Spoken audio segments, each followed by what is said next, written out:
আমি এসেছি জলপাইগুড়ি বানারহাট পুলিশ স্টেশনে। এই হলো জলপাইগুড়ি বানারহাট পুলিশ স্টেশন। এখানে এসেছি মহরমের ডিউটির উদ্দেশ্যে। এর আগে আমি যখন মহরমের ডিউটি করেছি সেটা ছিল 2022 সাল হাওড়াতে। খুবই বড় মাপের সেখানে মহরম পালিত হয়। বহু লক্ষ লক্ষ মানুষ সেখানে উপস্থিত থেকে তাদের উৎসব পালন করে। আর আজকে আমি এসেছি জলপাইগুড়ি বানারহাটে, এখানেও মহরম ডিউটির উদ্দেশ্যে এসেছি। জানি না এখানকার ডিউটিগুলো কেমন হবে, তো অতটা বড় মাপের হবে না হয়তো, তবু অনেকটাই বড় মাপের হবে। তো এখন থানার ভেতরে প্রবেশ করে রিপোর্ট করি। রিপোর্ট করার পর আমরা ডিউটি প্লেসে চলে যাব। আর এখানকার যে মহরম উৎসব পালিত হয় সেটা কেমন হয় তোমাদের সঙ্গে তুলে ধরবো। তো চলো লেটস গো স্টার্ট, ভিডিওটা শুরু করা যাক।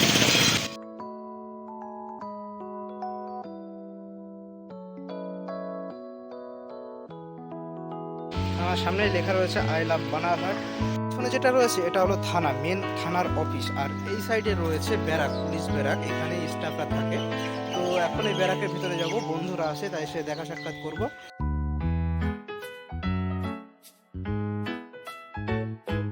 থানাতে অল্প কিছু সময় কাটানোর পর আমরা বেরিয়ে পড়লাম ডিউটির উদ্দেশ্যে বানারহাট তাজিয়া মাঠের দিকে। তার কারণ সেখানে মহরম উৎসব পালিত হবে আর সেখানে আমাদের ডিউটি রয়েছে। এটাই হলো বানারহাট তাজিয়া মাঠ। এই মাঠেই আমার ডিউটি হয়েছে। সামনেই রয়েছে মাঠ। তো রাস্তা ধীরে এগিয়ে যাচ্ছি আমি মাঠের দিকে। এই হলো সেই মাঠ। এই মাঠে একটা ছোটখাটো মেলা বসেছে। বানারহাট পুলিশ স্টেশন থেকে মাত্র 600-700 মিটার দূরে অবস্থিত এই তাজিয়া মাঠ। আমরা যখন সেই তাজিয়া মাঠে পৌঁছাই তখন গিয়ে দেখি মেলা সম্পূর্ণ ফাঁকা, মাত্র কয়েকটা দোকান সেখানে বসেছে। আমরা যখন মেলাতে পৌঁছাই তখন সময় হয়েছিল দুপুর 12টা। তখন মেলার ভাব দেখে ভাবলাম যে হয়তো মেলাটা খুব বেশি বড় হবে না, কিন্তু ধীরে ধীরে দেখলাম যে লোকজন আসতে শুরু করেছে।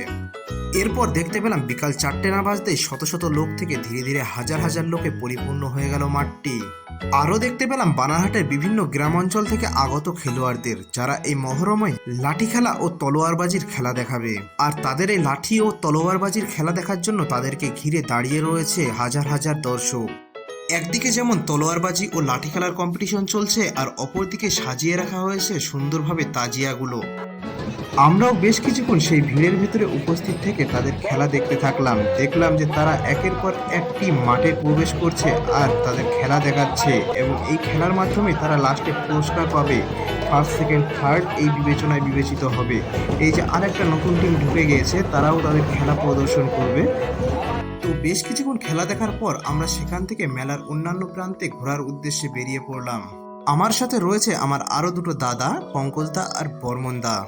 আমরা মেলা ঘুরতে ঘুরতে তাজিয়াগুলোর পাশে গেলাম। পাশে গিয়ে কিছু ফটোশ্যুট করলাম। আর ধীরে ধীরে কিছু সময়ের ব্যবধানে যে এত মানুষের ভিড় হয়ে যাবে তা কল্পনা করতে পারিনি। শত শত মানুষ থেকে হাজার হাজার মানুষে পরিণত হয়ে গেল এই মাঠটি, পুরো ঢেকে গেছে মানুষের।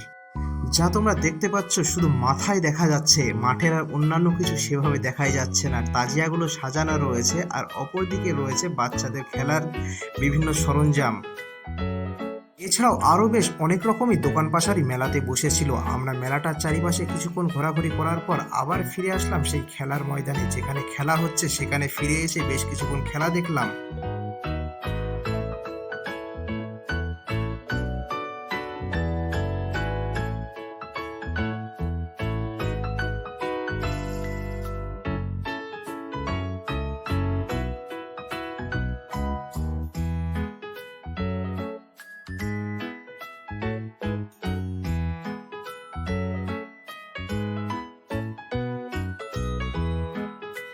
ধীরে ধীরে সন্ধ্যা ঘনিয়ে আসলো আর আমরা ফিরে আসলাম আমাদের ডিউটি পোস্ট অর্থাৎ টেন্টের নিচে। সেখানে এসে দেখতে পেলাম প্রকাশ ভাই আর রাজাফুল ভাই আগে থেকে সেখানে এসে উপস্থিত রয়েছে। এমনিতে আমার ছোট বাচ্চাদের খুবই ভালো লাগে, তার উপরে এই মেলার ভিতরে ফুটফুটে সুন্দর একটা কিউট বাচ্চাকে দেখে আর নিজেকে আটকাতে পারলাম না, তার কিছু ফটো ও ভিডিও শুট করে নিলাম। এরপর ধীরে ধীরে সন্ধ্যা থেকে রাত ঘনিয়ে আসলো। মেলাতে ভিড় দেখতেই পাচ্ছেন একদমই প্রায় কমে গেছে। দোকান পাশায় ধীরে ধীরে শপিং উঠিয়ে নেওয়া হচ্ছে। আর সম্ভবত 1 ঘন্টা মতন এই মেলাটা চলবে, অর্থাৎ আমাদের ডিউটি চলবে। তো আর 1 ঘন্টা মতন এই মেলাতেই থাকবো, এখানে ডিউটিরত অবস্থায় থাকবো। তো চলো, এদিকে দেখছি তাজিয়াগুলো গাড়িতে তুলে রওনা দিয়ে দিচ্ছে নিজের নিজের গ্রামের দিকে। আমরা তো এসেছি সেই সকালবেলা, কিন্তু মেলাটা শুরু হয় বিকাল 3টে থেকে আর এখন বাজে রাত্রে 9টা। 9টার সময় শেষ হলো। দীর্ঘ 6 ঘন্টা ব্যাপী এই মেলাটা চলবে। এখানে খেলাধুলা বিভিন্ন কিছু হলো। তারপরে এখন আপাতত মেলা শেষের মুখে প্রায়, আর কিছুক্ষণ মেলা হবে, হয়তো আর 1 ঘন্টা মতো আমাদের ডিউটি আছে।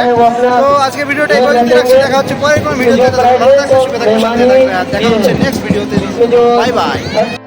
ডিউটি ডিউটি শেষ করে আমরা থানাতে চলে গেলাম, কিন্তু থানাতে যাওয়ার সাথে সাথে আমাদের ডিপার্চার দেওয়া হয়নি। আমাদের ডিপার্চার দিতে রাত 1টা বেজে গিয়েছিল। সেই সময় কোথাও কোনো খাবারের দোকান না খোলা পাওয়ায় আমরা সোজা চলে গেলাম বানারহাট থেকে তিলাপাড়া 8 থেকে 10 কিলোমিটার দূরে। হাই রোডের আশেপাশের বিভিন্ন ধাবা ও রেস্টুরেন্টগুলো বন্ধ ছিল, যেহেতু অনেক রাত হয়ে গেছিল। কিন্তু এত রাতেও একটা মাত্র রেস্টুরেন্ট খোলা ছিল, সেখানে গিয়ে আমরা রুটি তরকা অর্ডার করে খেতে থাকি। তো বন্ধুরা, আমরা রুটি তরকারি খেতে থাকি।